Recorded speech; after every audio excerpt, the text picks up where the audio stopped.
Thank you for giving the light for COVID-19 projections and the market trends and the key drivers. That are very important thing, and highlighting the role of the open banking.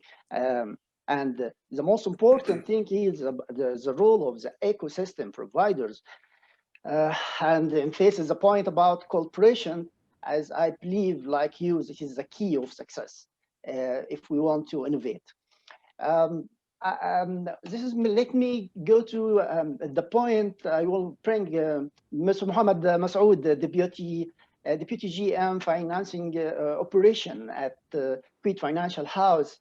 Mr. Masoud, are you leveraging the power of ecosystem provider to expedite that transformation of trade operations?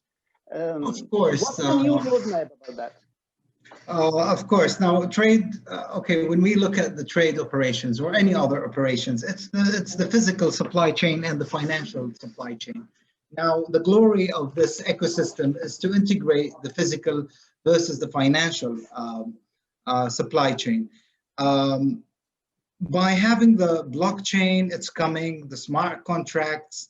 As you are aware that, for instance, in trade finance, the ICC had regulated all of the EUCPs, EURCs, EURDGs, and all of the e-bill of lading things. So it's coming, the exchange of documentation electronically, it's there. The glory of the artificial intelligence and the mining data and creating a platform where you can analyze the data very carefully and see what are the suppliers, even create a performance on the suppliers rating. Currently, we're doing some financial ratings based on financials for the customers.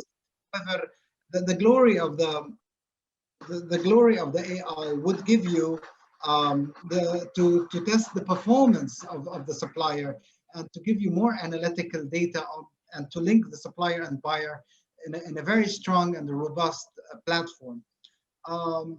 There's a lot of things happening in the technological part of the ecosystems for trade finance.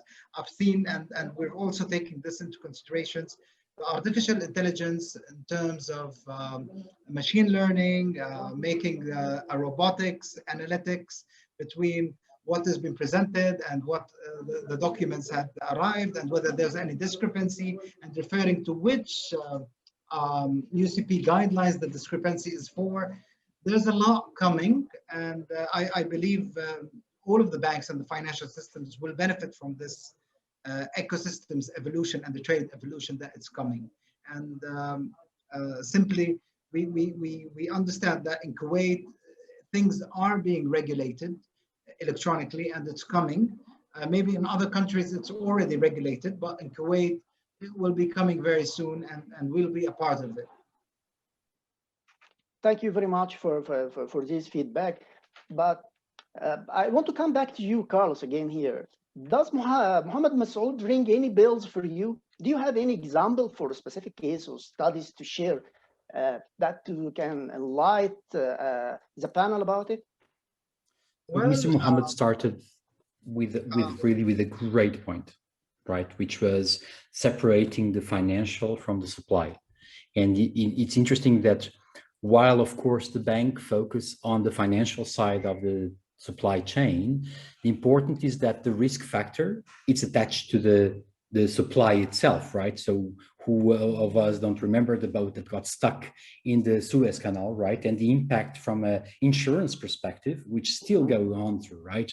And what we are doing from a financial perspective, when we talk about the fintechs, is how can I allow banks to have access to that data ahead of time? So having access, for example, with the data with the likes of DP World, CargoX, CargoSmart, TradeLens, where they feed this data and they are able to tell where is the goods. Are they actually still in the container, but still on the warehouse, not shipped on board yet?